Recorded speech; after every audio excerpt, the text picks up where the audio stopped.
Good afternoon, everybody. Greg Riedman with the Needham Regional Chamber here today. As we always like to do when we do our events, we invite you, if you're interested, to say hello in the chat. When you go into the chat, let us know who you are and who you're with. Be sure and click all panelists and attendees so everyone in the audience can also know that you're with us. It's up to you to do that, but we're always nice to know who we're talking with today as we get done with it, as we move on with our program. It's really a great honor to have this program for you, with you today, and to be together with Eric Rosengren from the Boston Fed. A couple notes first. First, this chamber works really hard to be the voice of our businesses and our nonprofits in Greater Boston's western suburbs. This is the kind of programming that we like to bring you to disseminate information and help you. And we're really pleased to have President Rosengren with us today. I wanted to thank Century Bank, including Linda Sloan Kay and Barry Sloan and their entire team for sponsoring not just this event, but we've been doing this for many years with Dr. Mary Burke, an economic update. And Century has been there throughout that duration for that, and so many other things for the chamber. As folks will know, this is a big transition for them, for the entire Century team, but both Century and Eastern Bank have always been extremely responsive to our communities and to our customers. And I know that their customers and their assets will be in great hands through this merger, and I congratulate them. And again, my appreciation to Century for this program and for all that Century has done for us over time. We'll be recording this event, and we will share it with everybody who registered afterwards. I understand the Boston Fed will also post it on their website, and we'll also share the slides that you'll see today. We welcome your questions in the Q&A box. We'll try to get to as many of those as we can. So without further ado, I want to welcome Eric Rosengren. He is the president and CEO of the Federal Reserve Bank of Boston, one of 12 regional reserve banks in the Federal Reserve System. In his role, Eric is a participant on the Federal Reserve's Open Market Committee, which sets the direction for US monetary policy. He also oversees the Boston Fed's regional and national economic research and analysis, as well as banking supervision and financial stability efforts, community economic development initiatives, and work to advance the US and financial systems. He's been in this position since 2007. And Eric, thank you so much for your time. We're really grateful to have you, and I look forward to this conversation and seeing what you have to report today. Thank you very much, Greg. Yep. So it's wonderful to be able to spend this time with you virtually. I am looking forward to the time when these type of events are in person. I certainly enjoy the interaction with people and hearing other people's perspective on what's happening with the economy. Hopefully we can get a little sense of that through the Q&A. But the one advantage of this, as Greg and I were discussing before we went on, is that we are more easily able to reach a larger audience. So there are some positive aspects of being in this virtual world. Next slide, Catherine. So this is going to be a fairly optimistic talk, and it's been a little while since I've given a really optimistic talk, and I think that is wonderful that we're at the stage of the pandemic where we're definitely seeing light at the end of the tunnel. So roughly a third of Americans have received at least one dose of the vaccine. I would say in all the New England states, we're doing better than the rest of the country. And that is really good news, because as soon as a large percentage of the population is vaccinated, we should be find it much easier to be able to meet at group sessions like this, and also to take mass transit, get on elevators and other things that make a difference for Boston being a vibrant city. The economy is responding to improvements in the public health outlook. And we had a really strong payroll employment in March. The economy created over 900,000 jobs. And that really is a significant improvement, particularly in industries that were disproportionately impacted by the pandemic. So those are businesses that involve travel, involve leisure. So hotels, restaurants are the areas where we were seeing a very significant increase in additional jobs added in March. and I certainly expect that to continue through the spring. Despite that very good news, unemployment rate is still relatively high at 6%. And I would certainly highlight that, as many of you know, the impact has fallen disproportionately on people that find it difficult to social distance in their job, and in firms that find it difficult to operate in a socially distanced world. So despite the good news, there's still significant problems that need to be overcome because many firms and households are still seeing significant economic distress. Next slide, please. The very strong forecasts, and I would say that it's both Federal Reserve policymakers as well as private sector economists are seeing a really strong economy. Some of you may have seen the chair on 60 Minutes, and he gave a very optimistic forecast as well. If you look at the people that vote on monetary policy and look at their median projection for what the economy is going to be like over the course of this year, the median forecast is for GDP growth of 6.5%. That is really strong growth for the US economy. We normally do not see growth over the course of a year that is this strong.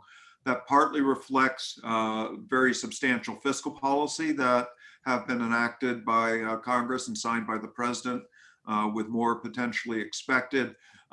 Very accommodative monetary policy and the opening up of the economy as we start seeing the end of the pandemic. The unemployment rate is, as a result of that very strong growth, likely to fall by more than 2 percentage points relative to where we were at the end of 2020. A lot of this is being generated not only by the fiscal policy, but the fact that many consumers have had to have deferred consumption. So many vacations were put off. Many people are waiting to eat in restaurants until they feel more comfortable that the pandemic has truly subsided. So there's a lot of deferred consumption for those people that are fortunate enough to continue to be employed. Many people ended up saving more money than they were anticipating. And there is an expectation as we get through this year that the very high savings rate will come down over time. Nonetheless, despite this very rosy forecast, I'm still expecting it's going to take a full 2 years before we get back to pre-pandemic levels. It just takes a while to be able to make up for the kind of disruption that we've experienced. And certainly in the service sector, some of those sectors have been very badly impacted. Obviously, some firms are not going to have made it through the pandemic. It takes time to rehire people. It takes time to start up new businesses. But I am hopeful that over the course of 2 years, we'll start seeing an economy that reflected a little bit more what we were seeing prior to the pandemic. I would highlight that monetary policy is pledging to stay quite accommodative. And the goal really is to get to pre-pandemic level as quickly as possible. And I'll have more to talk about that later in the talk. Next slide, please. So we're going to be running a hot economy. And I think that's very good news in terms of getting back to full employment very quickly. It's certainly important that those sectors of the economy that have been badly disrupted have a very strong economic environment in which to recover in. And for those people that are unemployed, it means that the prospects for looking for work is likely to improve significantly over the next 2 years. Nonetheless, I would highlight that there's some significant risks that became very apparent during the pandemic that have yet to be resolved. And I'm just going to highlight in this talk briefly 3 of those areas that I think made the downturn more severe and which need some immediate resolution. In the past 2 recessions, short-term credit markets have been badly disrupted.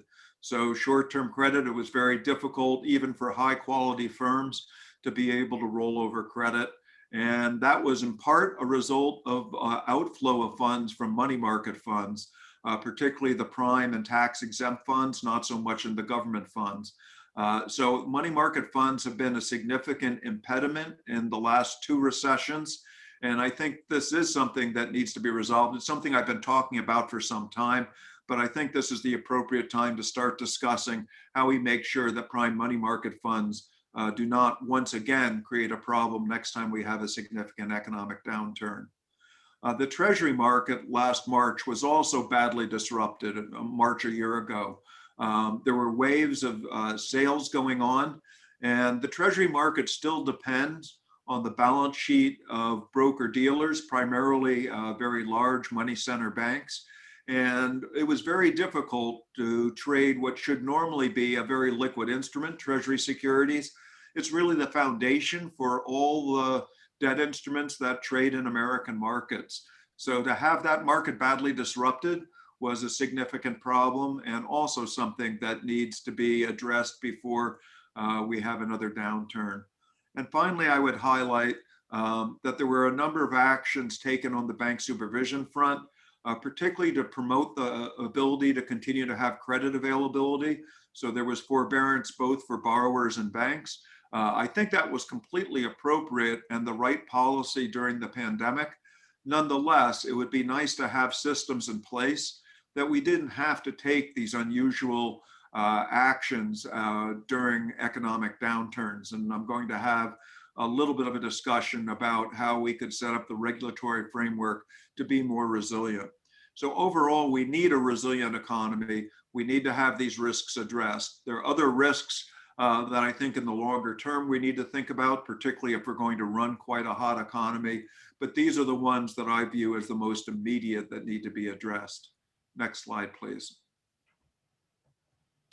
So I'm going to take you through a variety of charts, and I would just highlight that all these charts are on the website of the Boston Fed. And for the last year, I've been giving talks that have focused on infection rates and mortality rates from the pandemic. That's partly because our economic forecast was deeply intertwined with what was happening with the pandemic. And I'll certainly show some slides that indicate that that's still continuing. But I'm pleased that I don't have to show those slides this time, because there's a more optimistic slide to show, and that's of vaccinations that are occurring. So the dark blue line on the left is the United States, the number of the percent of the United States that has at least one dose of the vaccine. And the dashed line shows the percentage of the United States that is fully vaccinated. As you can see, we've made substantial progress. I would highlight that 3 or 4 months ago, I did not think that we would see the progress that we've seen to date. So I think that's very positive news. It becomes important to make sure that the rest of the population also gets vaccinated, not only for their own personal health, but as a higher percentage of the population gets vaccinated, the infection rate should go down in the country, and making it safer for everybody. So there are real system benefits to having as many people vaccinated as possible. You can see on the right chart, Europe in many respects did a better job of protecting the health of their populations, though it was at a cost of substantially closing down their economy. But Europe has not gotten the vaccination period done as successfully as the United States. So again, you can see the solid line shows at least one dose, and the dashed line shows fully vaccinated. And you can see that Europe is well behind the United States in getting vaccinations. This partly reflects the fact that their vaccination supply has been more impeded than the United States. They focused on the AstraZeneca vaccine, which unfortunately has had some rollout problems, and they've had availability difficulties as well. And so as a result, Europe has not been able to vaccinate as high a percentage of the population. And more virulent versions of COVID-19 have been spreading in Europe a little bit earlier than the United States. So unfortunately, a number of European countries have once again had to restrict mobility very significantly, which means that Europe is going to be lagging the United States in terms of the economic recovery. I would say that the developed world is in a much better position than the undeveloped world or less developed world. If you look at places in Latin America, for example, they have very serious problems with COVID-19. They still have very high infection rates and mortality rates, and they don't have the same amount of money to actually buy vaccines. They're not producing them domestically. So emerging markets are even further behind the United States and Europe. So while this is a good story for the United States in terms of how successful we have been in getting vaccinated, the rest of the world is lagging behind us, and that will be a little bit of a drag relative to what we would see if we actually had a full synchronized global recovery. I do expect that Europe will certainly be more successful as we get further into the year with their vaccinations. And unfortunately, the less developed world will probably be lagging Europe. Next slide, please. So this shows you real GDP forecasts from the Summary of Economic Projections. So the Summary of Economic Projections are projections done by all the people that vote on monetary policy. So that's the 12 Reserve Bank presidents, of which I'm one, as well as the members of the Board of Governors. You can see that there's a circle, a diamond, and a square. So the square is the March 21 median projection. The diamond is the December 20th median projection, and the circle is September 20th median projection. So it's basically showing you how the forecast for real GDP has progressed over the course from last September to the most recent FOMC meeting, which was in March. What you can see is that there's been a substantial revision up in FOMC participants' expectations of what GDP will be. So that 6.5% is the square for what the current forecast is among members who vote on monetary policy. Now I'm just showing you the median, but that 6.5%, as I said in my opening remarks, is actually quite high. You can see also that that's a very substantial revision from where we were in September and December. I think it reflects two things. One, fiscal policy. Back in September, it was not clear what fiscal policy actions, if any, were going to be implemented. And we've had a number of fiscal actions taken, which certainly is providing significant stimulus to the economy. And there was also a great deal of uncertainty about how successful the vaccine rollout would be and how successful the vaccine would be in protecting the population. So as forecasters have become more confident that the public health crisis is going to abate, and as the fiscal policy actions on top of the monetary policy actions have made forecasters both inside the Fed and outside the Fed increasingly confident that we're going to have a very strong year this year. You see that in the subsequent years, it's expected to come down. That's partly a reflection that we start having a tightening of labor markets. We start having a little bit more inflation pressure, as you'll see in the coming slides. Next slide, please. So this shows you a private sector forecast.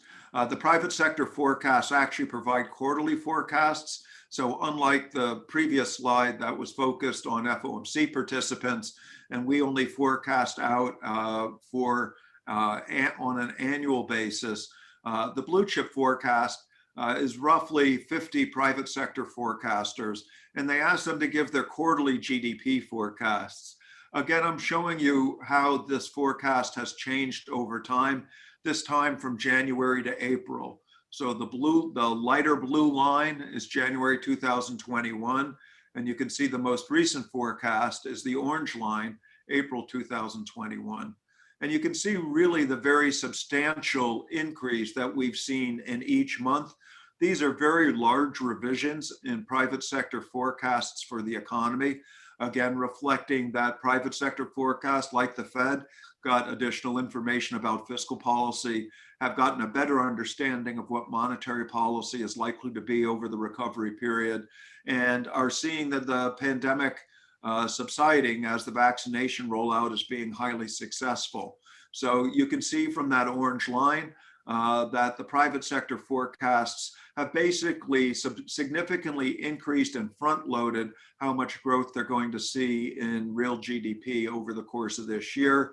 You then see that it converges quite similarly to what we saw on the previous slide. So by the end of 2022, the difference is not particularly striking, but that spurt of growth that we're expecting over the course of this year really leads to much more improvement in labor markets than we otherwise would see if this were a more gradual recovery. Next slide, please. So the blue chip forecast not only provides the average or the consensus, but it also shows an average of the 10 highest and the 10 lowest. I think the reason that's useful is it gives you an idea of how closely bunched these forecasts are. So the dashed line on the top says that among those roughly 50 forecasters, the most optimistic are really quite optimistic. Those are growth rates that historically we haven't seen in some time in the United States, particularly on a sequential basis like you see in this chart. Even those that are much more pessimistic, so if you look at the average of the 10 lowest, the bottom dashed line, you can see even those that are more pessimistic about the rollout of the economy, nonetheless see by historical standards quite strong growth. So you can see that the quarterly GDP pattern for this year is primarily over 4%. That is a very strong growth rate, even among those more pessimistic forecasters. And you can see that the bulk of the forecasters shown in the shaded area are well above the kind of 2% or a little bit lower growth that we were seeing prior to the pandemic. Next slide, please. Next, I'm going to show you the unemployment forecast. Again, this is going back to the summary of economic projections, which is the forecast made by participants who vote on monetary policy. Again, it's showing you 3 different time periods. The circle being September, the diamond being December, and the square being March. So in this case, the most recent forecast of March has the lowest unemployment rate. That's the most positive outcome. Again, it's very unusual in a short period of time to see unemployment forecasts drop this significantly. And you can see that there is a very big drop in what forecasters have expected over the last 2 quarters. You can see, unlike GDP, that continues because the growth in GDP puts us at a much lower level. But you can see that the slope of the line continues to be significantly down, indicating that we're growing fast enough to continue to have tightened labor markets, just not dropping the unemployment rate nearly as fast as we're seeing this year, where we're really seeing very strong growth. Next slide, please. The blue chip forecast for the unemployment rate actually follows a very similar pattern. So in the same sense, the dark blue line, which is the average, follows a pattern very close to what the FOMC participants are expecting. So they're expecting a significant drop in the unemployment rate, much of it occurring over the course of this year, but then a more steady decline over the course of 2022. So getting back by the end of 2022 in both these sets of forecasts to unemployment rates that are just a little bit above what we were seeing pre-pandemic. So depending on what economists you talk to, that is in the range of getting to full employment. So this is a dramatic difference from what we've seen in most business cycles, and really indicates that the set of policies that both the federal government and monetary policy are doing are promoting an environment where we should get back to a more stabilized economy that's more vibrant over this 2-year period. Next slide, please. This shows you the core PCE inflation rate. Again, showing you the circle for September, the diamond for December, and the square for March. And this is showing you that people are expecting that inflation will be around our 2% inflation target. I would highlight in 2021, over the course of this year, that members of the FOMC have become more confident that we are going to actually exceed our 2% inflation target. Now that 2% inflation target is being helped by a couple of factors, which are likely to be temporary. One of those factors is we had very low inflation readings as we were going into the pandemic. So we're going to start seeing the April and May numbers, which were pretty low. Those are going to drop off. So that's going to make the year-over-year comparison look like we're much closer to 2% inflation. But in addition, there have been a variety of supply chain challenges. For any of you that in the middle of the pandemic tried to get outside heaters or things for your porch, There was significant supply constraints. If you're trying to buy appliances, many of those appliances are in short supply. And in addition, many of the goods that we import from abroad are being held back because there's so many ships coming into our ports and the ports are not fully open, that as a result, there have been delays in getting supplies back into stores, back to manufacturers. So that's resulting in some higher prices. Most of those effects are likely to be temporary. And as we get a more stabilized economy, we should see a lot of these supply chain issues becoming much less of a problem. You can see that the square, the March 21 median forecast is for 2022 to be right at 2% and to be slightly above that for 2023. Next slide, please. The blue chip forecast for inflation is very similar if you focus on the dark blue line, which is the consensus forecast. So it too is showing a period where we're likely to be in the near term a bit above 2% for the same reasons I described before, and then being slightly above 2% over the course of 2022. I would highlight that the dispersion around that consensus is quite large. So we normally think of inflation as being a slowly moving process, and we normally don't see big spreads in people's expectation for what inflation is going to be like, particularly core inflation, which takes out food and energy. But you can see from the upper dashed line relative to the lower dashed line, there is actually a very significant spread. So some forecasters are expecting that the supply chain challenges, as well as the stimulative monetary and fiscal policy, are actually going to lead to more inflation than the median or average forecast. And yet there are those that are looking back at history and also worried that we won't be successful in getting inflation up to 2%. For much of the decade after the financial crisis, we had trouble getting our inflation rate back up to 2%.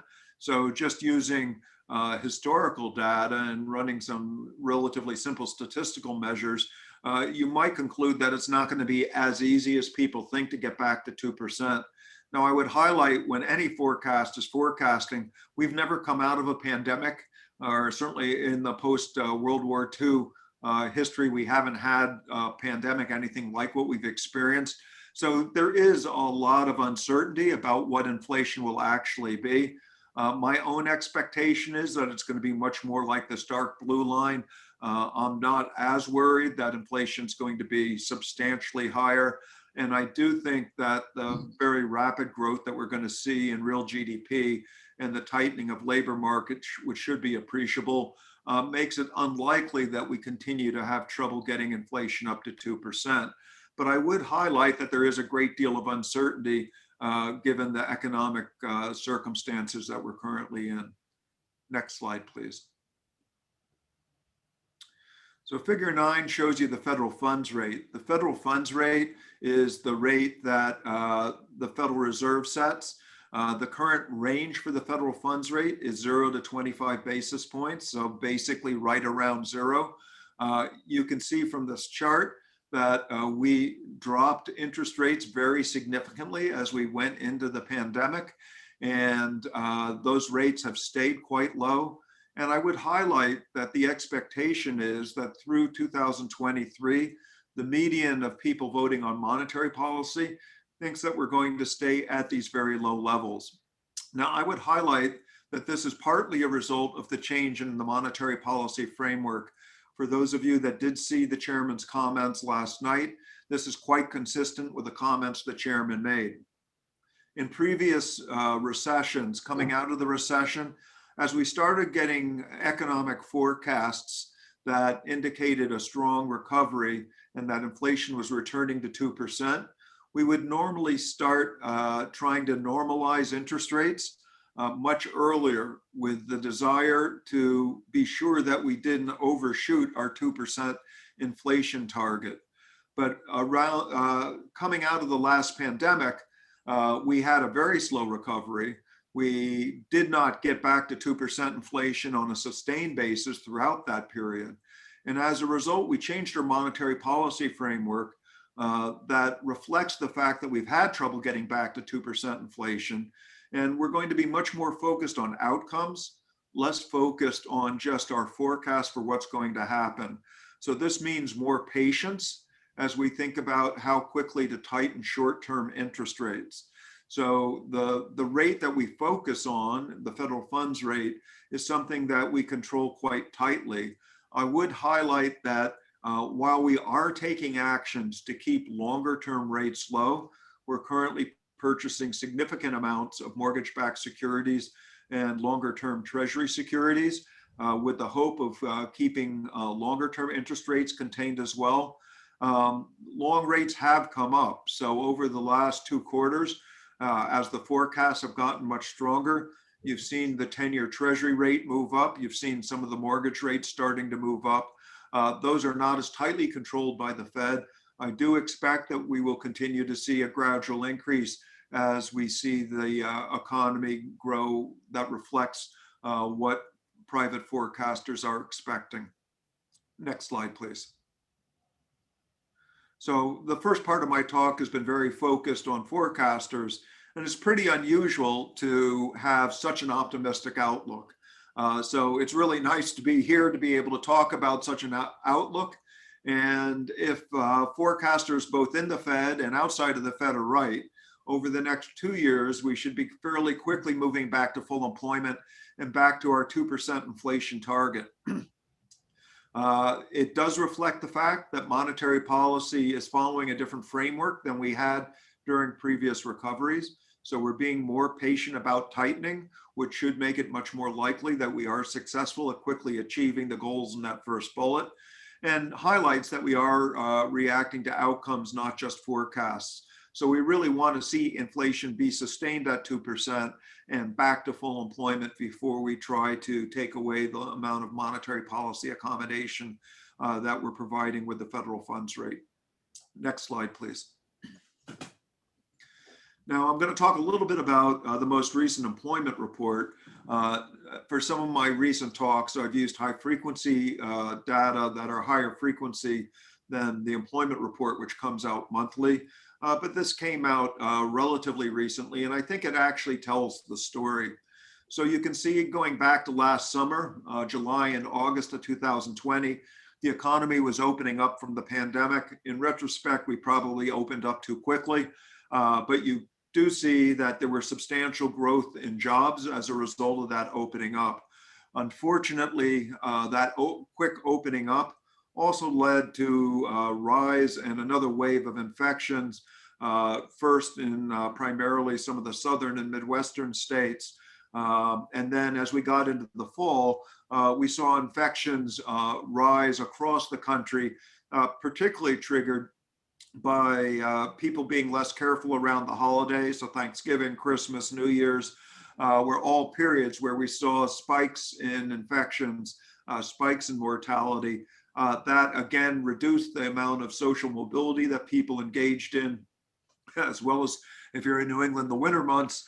But as you can see, payroll employment reflected that lack of mobility as the infection rate became much more of a problem.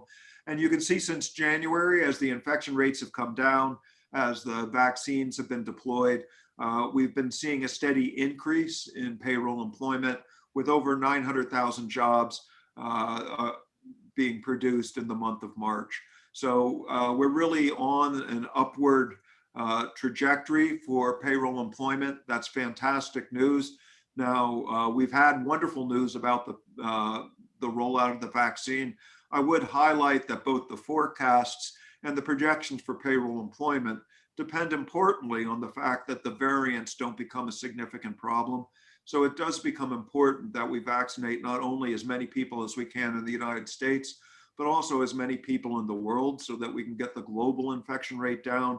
And so we don't continue to be harboring large pockets of infection in places in the world, which gives the higher probability of having a variant that once again is able to get around the vaccines that have been deployed to date.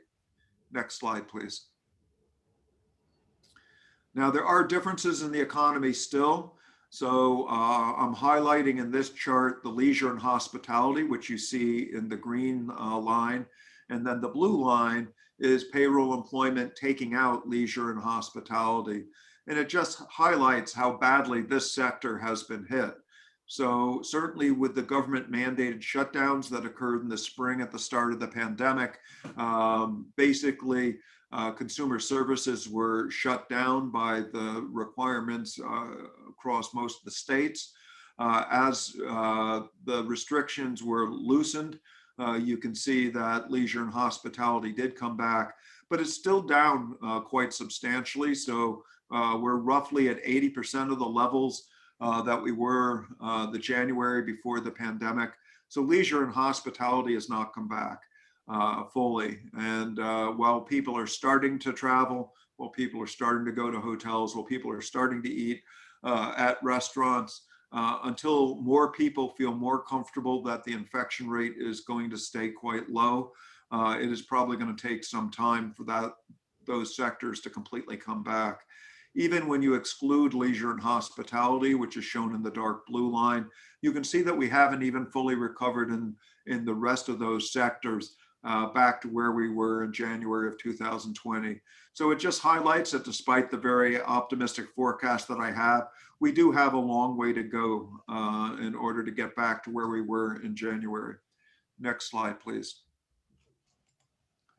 One of the real unfortunate outcomes during the pandemic was that many families found it very difficult, either directly because of their employment situation or indirectly because of what was happening with schools being closed down, making it necessary at times for one or the other spouses to pull out of the labor force in order to be able to spend more time with children who were either in remote or in a hybrid approach for schools. We do not have widespread childcare like they do in many European countries. So it did mean that many people pulled out of the labor force. They also pulled out for other reasons. Another important reason is people were worried about their personal health, particularly if their job required personal interaction. And so many people are waiting to come back into the labor market until they feel that it's safer. The combination of those two factors has meant that the number of people in the workforce that are prime age men and women still remains very substantially below where we were pre-pandemic. So this just shows that both for men and for women, roughly 2 percentage points. And I would highlight that if you look at women in a narrower margin, that's more likely to reflect younger children, that you do see women disproportionately pulling out of the labor force in those critical years for their family. So it just highlights that there have been a lot of disruptions, and in order to get the economy really back to where we were before, we need to grow fast enough that the schools are able to reopen in person, and hopefully that opportunities for people who pulled out of the labor market to take care of their families are able to be reemployed effectively in the economy, and a hot labor market should help with that. Next slide, please. Now, this just shows you the difference between the last recession and what we hope will be this recession's recovery. The green line shows you what happened coming out of the 2008 recession. And what this is measured from is when the business cycle just started. So when the recovery just started. And as you can see, during the recovery period from the 2008 recession, the unemployment rate, once the recession started, was still rising, but it remained elevated out through 20 quarters. This is what we want to avoid. We don't want to have a 4 or 5 year period where we have very high levels of unemployment. You can see the dark blue line, which is the current recession. And obviously the initial recession was much more severe, partly reflecting the different nature of the recession, which was a pandemic that had requirements for us to shut down. And as a result, we saw a very large spike in unemployment. You can see as the economy has picked up, that the unemployment rate has come down much more quickly. But if our forecasts are right and we follow that dashed line, we will relatively quickly get back to very close to full employment. So this really is the objective of the highly stimulative fiscal and monetary policy. Is the difference between that dashed line and that green line is millions of Americans staying unemployed for a long period of time. Now, you could do the same thing with payroll employment. You could do the same thing with participation rates. I think the important thing is that we want to get labor markets back to where there's not so much slack in the labor markets. With 6% unemployment right now, we still have lots of people that are looking for work that cannot find work. And so hopefully the kind of projections that I'm showing in this talk turn out to be true, and we're successful in reemploying people much more quickly than we did coming out of the financial crisis.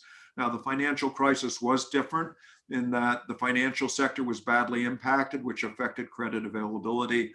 This is much more dependent on vaccine rollout, but it's also dependent on new variants not showing up that create another wave of problems. So while we have our own uncertainties, I would say the fact that policy is being so aggressive this time is likely to make a difference in getting a much better outcome than what we saw coming out of the last recession.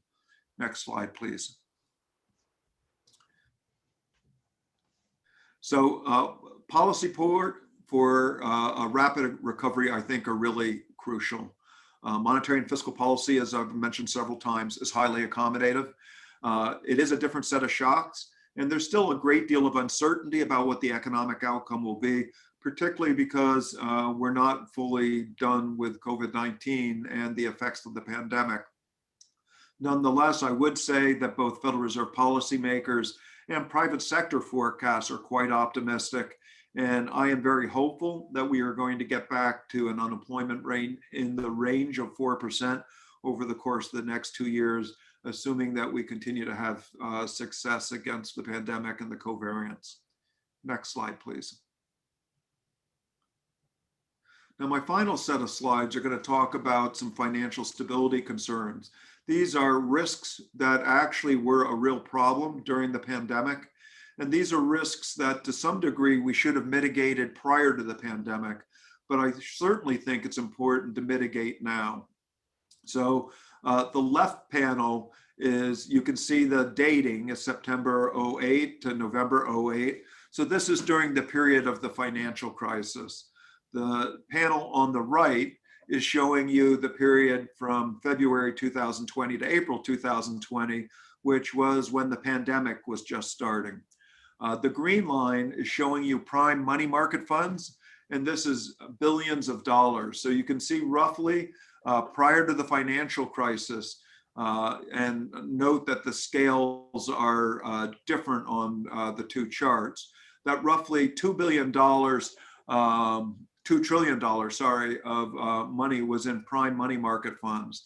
These are money market funds that invest in short-term paper, things like commercial paper, large bank CDs, asset-backed commercial paper that normally are very creditworthy, normally don't have many problems, pays a little bit above the treasury bill rate.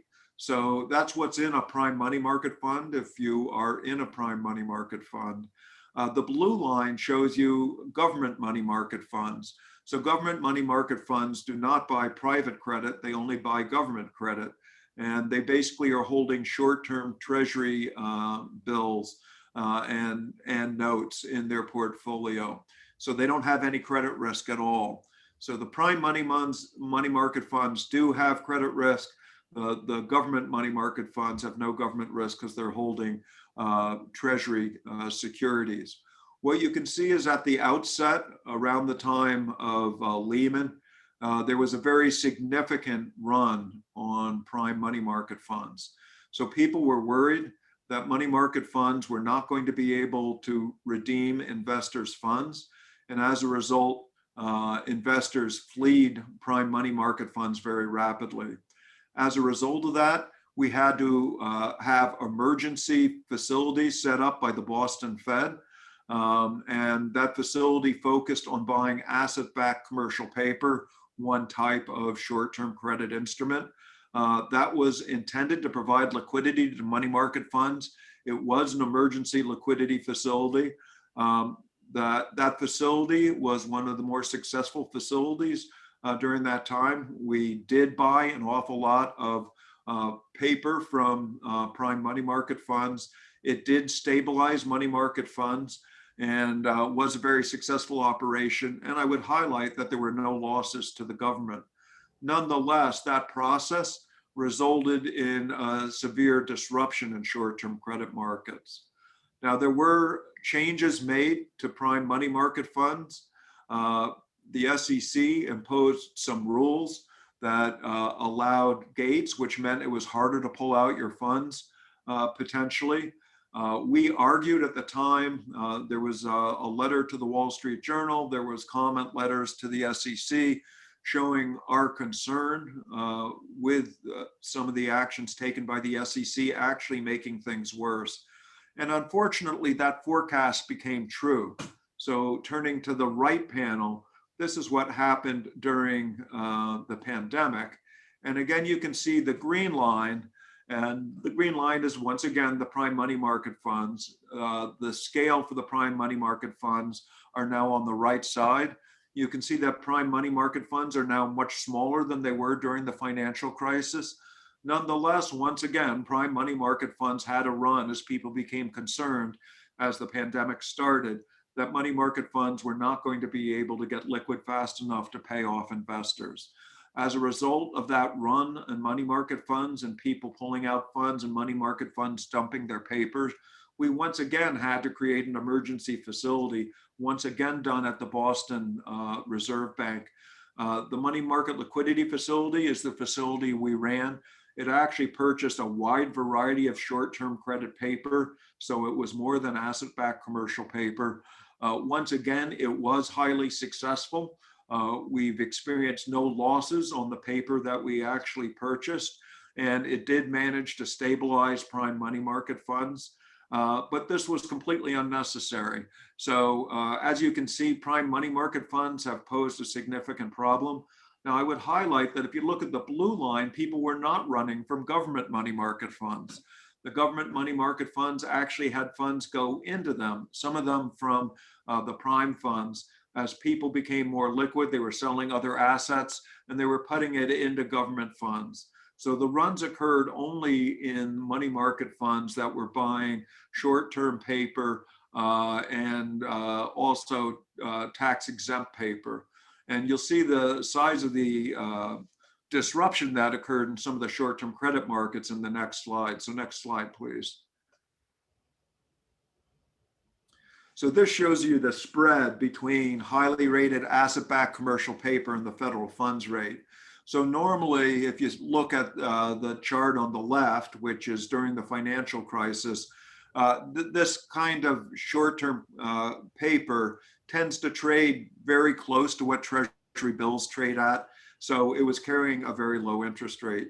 But you can see as soon as we started having the Lehman problems and runs on money market funds, the rates on this paper got very, very high.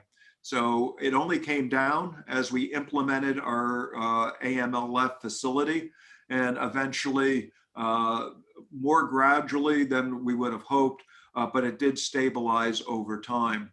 Turning to the right chart, you can see that as the run on money market funds was occurring, there was a very sharp increase in asset-backed commercial paper, just like what happened, not to the same degree as occurred during the financial crisis, but nonetheless quite significant.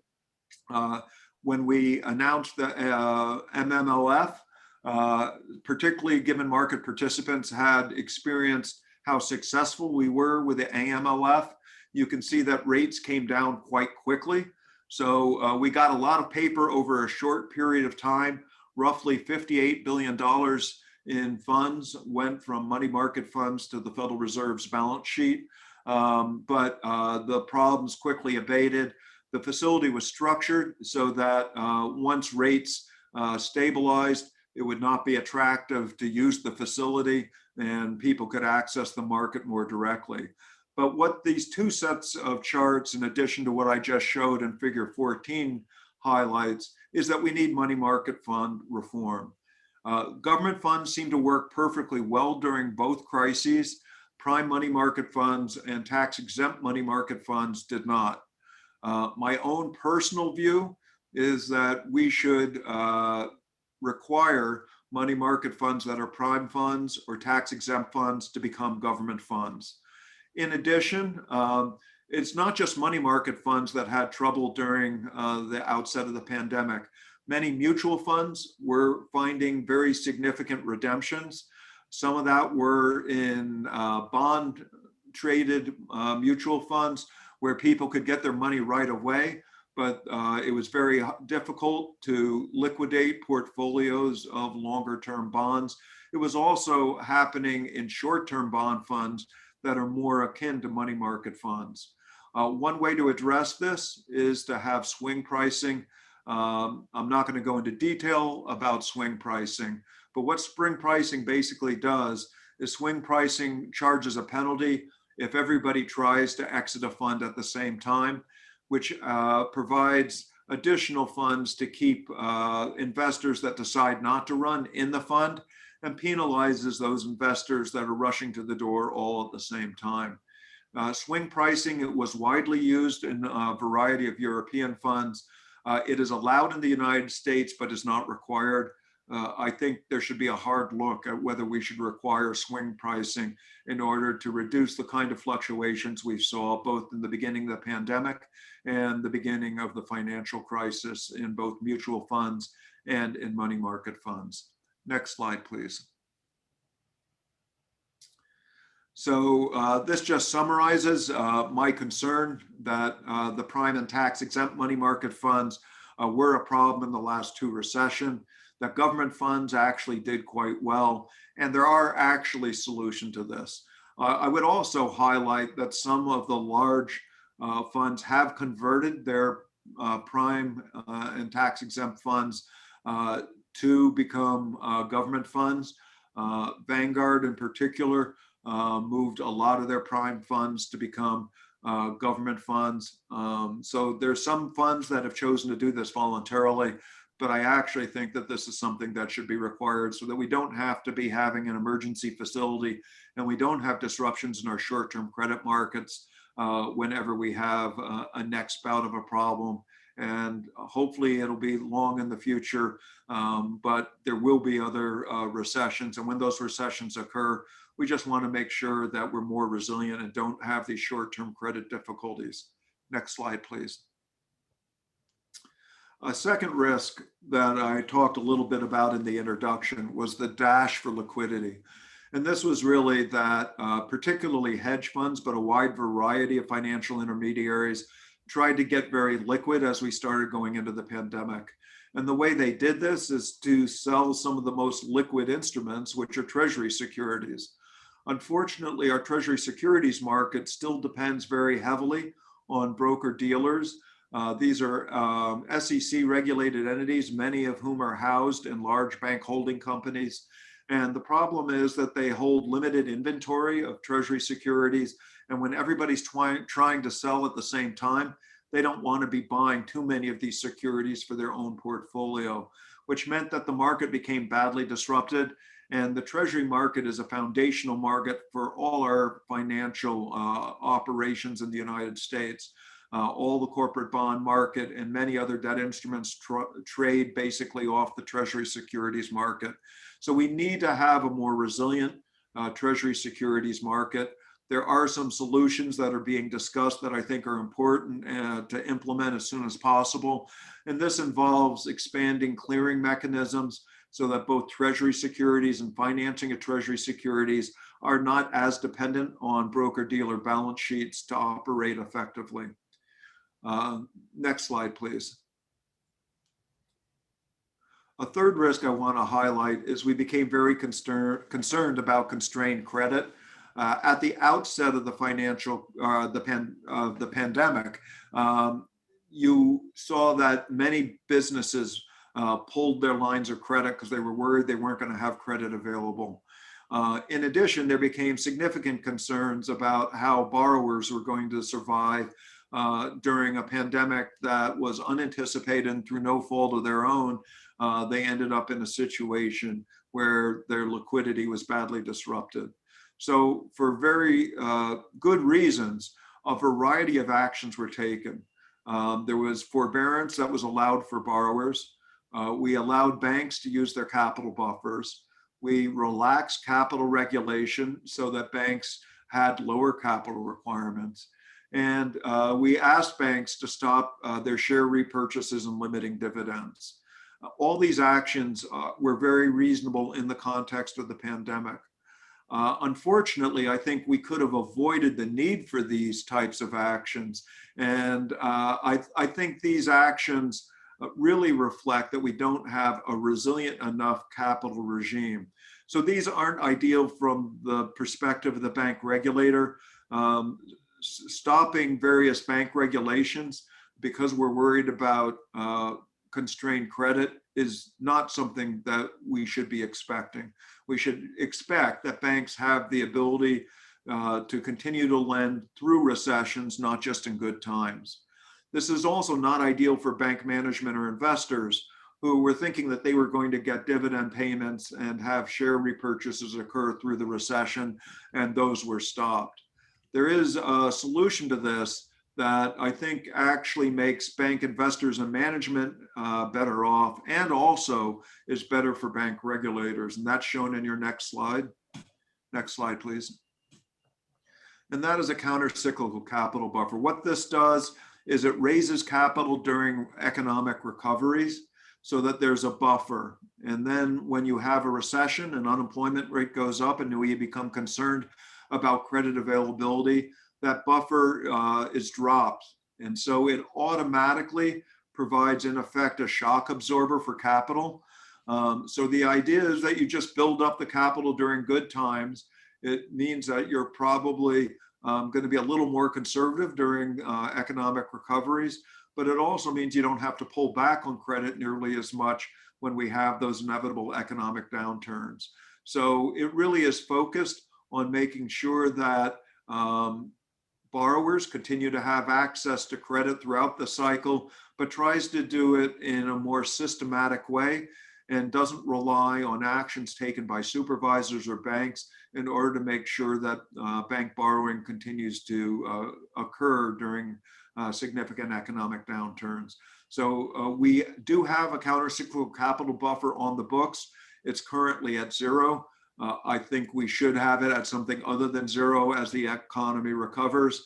And I think it is very important that we migrate to be more dependent on a countercyclical capital buffer and less dependent on ad hoc procedures as we did during the pandemic. Next slide, please. So my concluding observations, I think the economy is going to grow quite rapidly. Over the next 2 years, we should get back to full employment. It is very important that we rebuild the economy and that all Americans actually benefit in mitigating the business cycle. Monetary and fiscal policy have been quite accommodative, but I think it is very appropriate given the conditions that we've seen over this pandemic. And as the last few slides just highlighted, I think there's some very disruptive financial stability concerns that became very apparent during March, April, and May of the beginning of the pandemic that should have been addressed prior to the pandemic, but ought to be addressed now. So I'll stop there, Greg, and I'd be glad to take any questions that you want to provide. Well, terrific. Thank you very much. I saw you do this presentation for the Boston Chamber maybe 2 months ago in the BBJ, and it was a lot more pessimistic now. So we're happy to have the optimistic version of you. So thank you.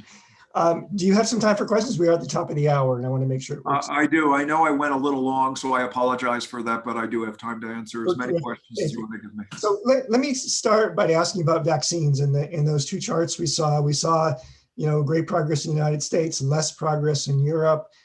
We know there are some countries that say they don't expect to be offering vaccines to everyone who wants them until 2022 or 2023. We're in a global economy. What does it mean when the whole globe isn't able to catch up on vaccines, even if we can do it here in the United States? So it's a significant public health concern, and it's a significant economic concern. So the public health concern is if there's large pools of population that are not vaccinated, the chance of variants coming up that we haven't seen and are not affected by the current set of vaccines just increases over time. So it's very important that we find a way to distribute vaccines, first of all, to all Americans, but also to make sure that it's not just the United States that benefits from the vaccines, but the entire world. It also means that if you're planning a vacation to the possibly to Europe, but even more so to emerging markets, you're going to have to be very concerned if they have very high infection rates and start seeing a lot more variants. So things like international travel are going to still be a problem. And we always run the risk that one of those variants that occurs abroad is brought back to the United States and becomes a more severe problem. And then finally, countries that are dealing with the pandemic, where their hospitals are overburdened and where people are worried about a health crisis, means that they're not going to produce goods that we can purchase, and they're not going to buy goods that we produce in the United States and export to them. So it serves as an impediment to the global economy. So it's actually in everybody's interest to get the entire world vaccinated as quickly as we possibly can. And two related questions. So here in Massachusetts, we're so dependent on the international students for higher ed. The same issues are going to exist, I presume. Yeah, I mean, already a number of colleges have announced that they're going to require people to be vaccinated. It looks like in the United States, everybody will qualify to be vaccinated well before September, so that students should have no trouble getting access to a vaccine. It probably is not going to be as straightforward for foreign students. So I think colleges and universities are going to have to think about what procedures they want to follow for those students that have more difficulty getting access. It may mean that some foreign students can't come in the fall semester. Some colleges and universities may find innovative ways to make sure that they do get vaccinated before coming, or vaccinate them once they get here. But I do think that is a challenge for how quickly colleges and universities can once again welcome international students. And then we also have an unevenness here domestically. Different parts of the country getting vaccinated at different speeds. So what does that mean for hospitality, for tourism, for travel, even business travel? It's one reason why I think it's going to take a little time for that to pick up. And certainly if there are areas of the country that have very high infection rates, you're going to have to think twice because while these vaccines are quite effective, they're not 100% effective. And so you will be taking some risk to travel to those places if they don't get it under control. It becomes just as important to make sure that other parts of the country get vaccinated as New England. And as we all know, we're a very mobile workforce, we're a very mobile population. And so we don't have a fully working economy until we're able to much more easily travel across the country. That's particularly true. I mean, one of the reasons Boston has been significantly hit is I think people are realizing how important tourism is for Boston. Certainly, if you walk downtown Boston, there are plenty of restaurants that don't look like they're going to be reopening. That's a real shock to the Boston economy. It's true in other places as well. So the faster we get vaccinated, the faster we get over people's concerns with vaccination, so as many people can get vaccinated as possible. It's good news from a public health standpoint, but it's also good news from an economy standpoint. Let me ask you about inflation. So we get new March data tomorrow, I believe. Inflation jumped 1.7% in March. You're kind of predicting, or those charts showed us in the 2 range. What if it goes higher? What if it doesn't stop there? Where's the sort of the intervention? When is intervention get necessary for inflation? So what we're looking for is a sustained inflation rate at 2%. That means that we get some inflation observations above 2 and some observations below 2. And we've had a bunch of observations below 2 over the last 2 years. So the Fed is going to be comfortable with observations above 2% for a while. And in fact, we're looking for a sustained inflation rate that is at 2%. I do expect that there are going to be periods of temporary higher numbers that are reflecting some of the supply constraints and reflecting that the index is affected by the fact that we're dropping observations that were significantly lower because of the pandemic.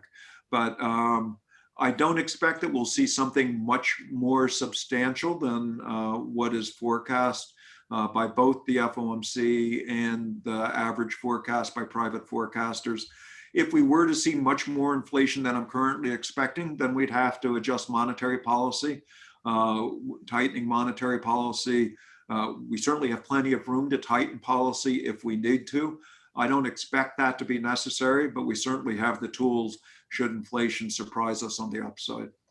Right. And is there such a thing as the economy heating up too quickly this year? Is there a danger of that?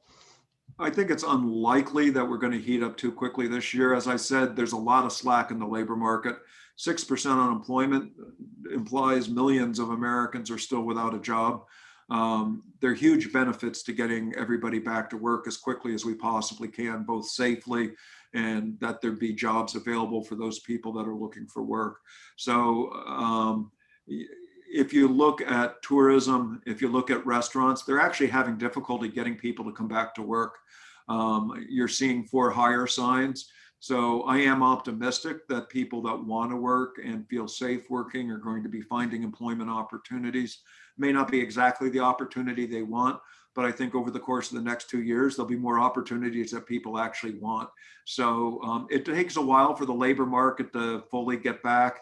It takes a while for investors that lost a lot of money during the pandemic to make that money up. And if businesses close, it takes a while to replace those businesses that close with new vibrant startups. But I do expect that'll occur over the course of this year. So as long as we keep the public health concerns moderate, I'm pretty confident that we will get the kind of growth that we want and more inflation. But right now, what we don't want is low inflation.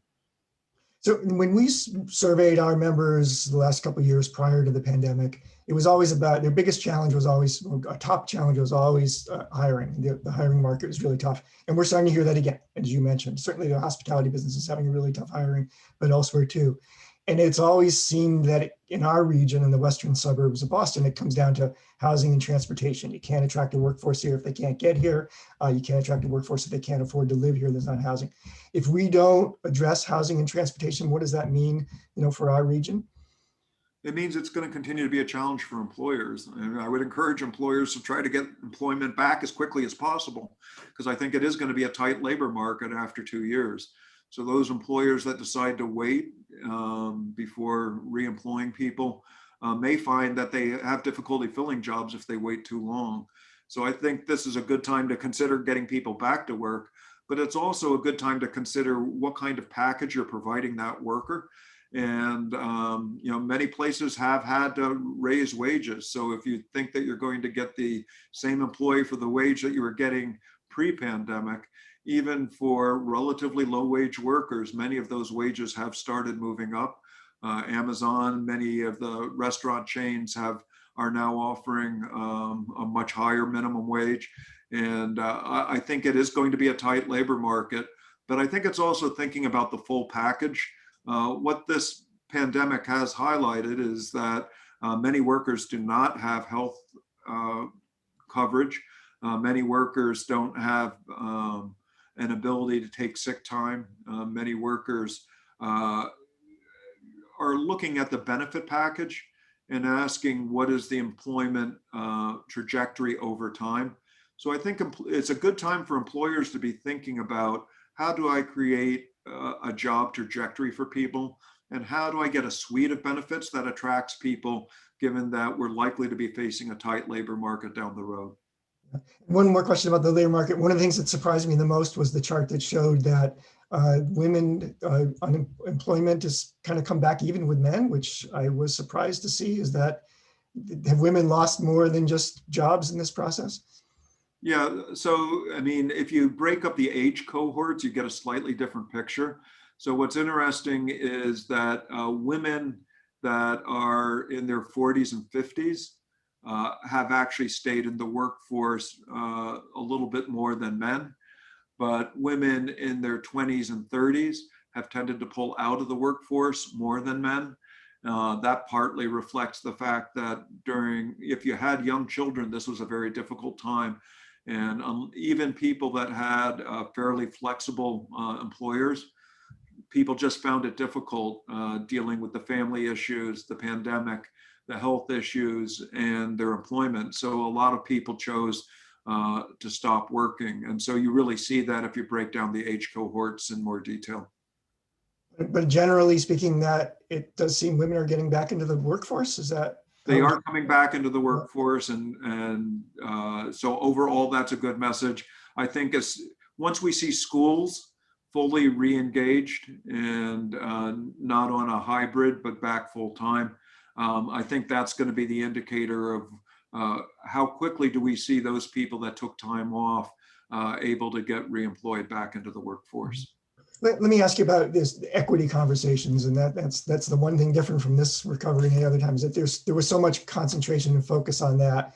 What does that mean for the recovery? How do we pay attention there? And even this most recent phenomenon where we're seeing, for the first time I can remember, major corporations speaking out against election laws, taking a stance in politics we haven't seen before, all related to equity. What does that mean economically?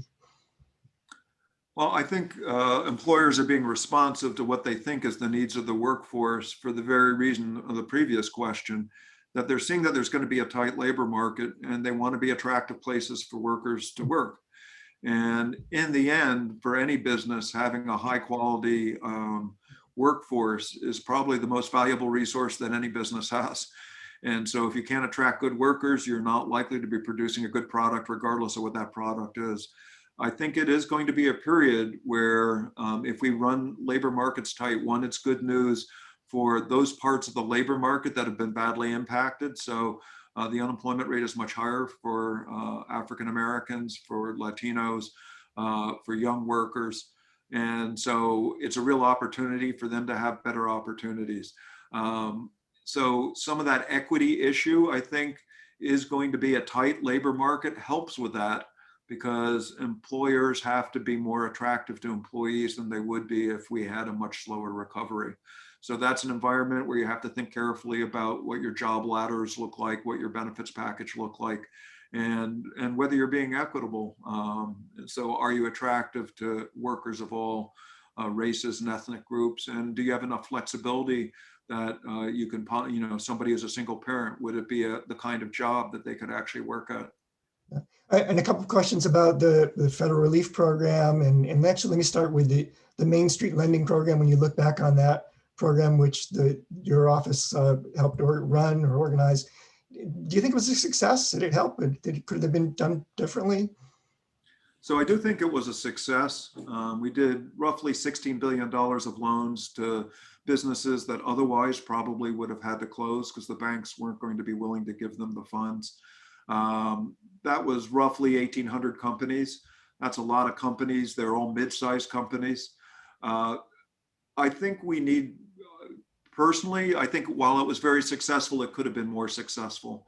I think we were too worried about taking losses. So what is striking is that we were willing to forgive the debt for smaller businesses.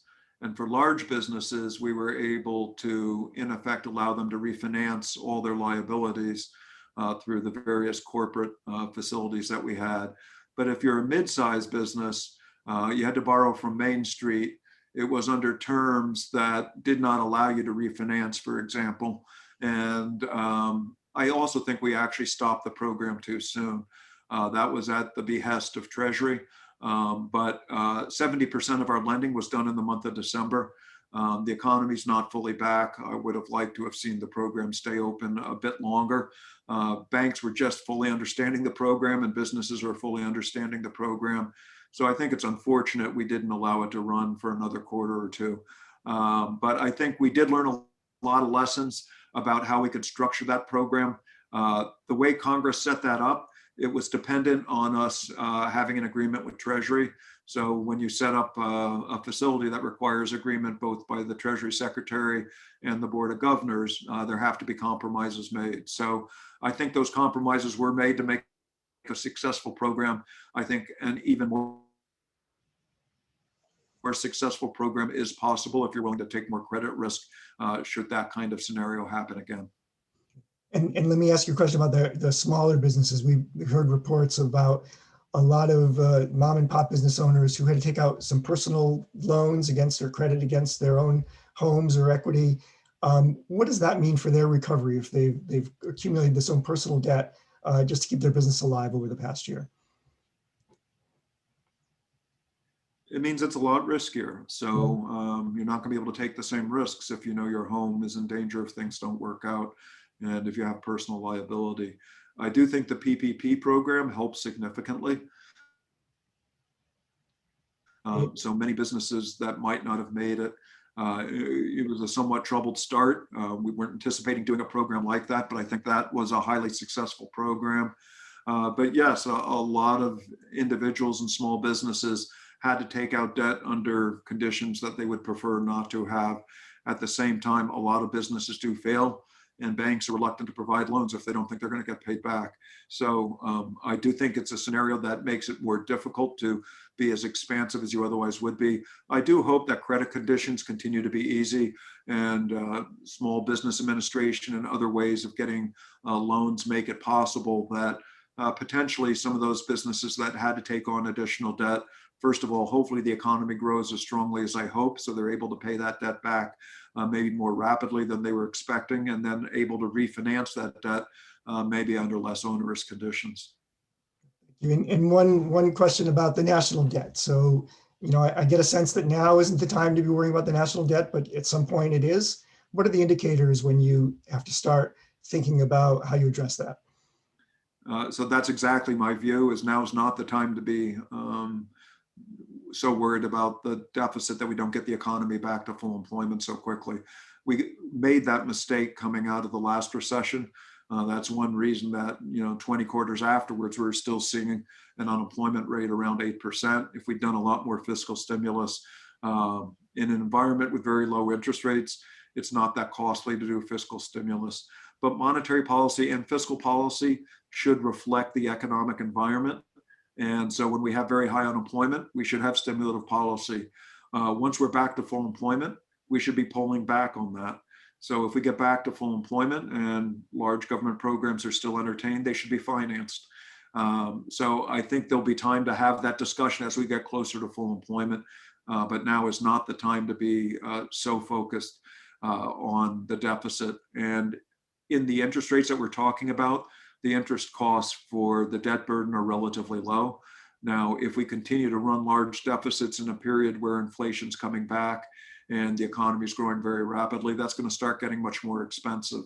So I think just that expense is going to make people think twice about whether they're getting the right return on whatever they're spending the fiscal dollar on. But also, there's no reason to be running very large deficits in a world where we're back to full employment.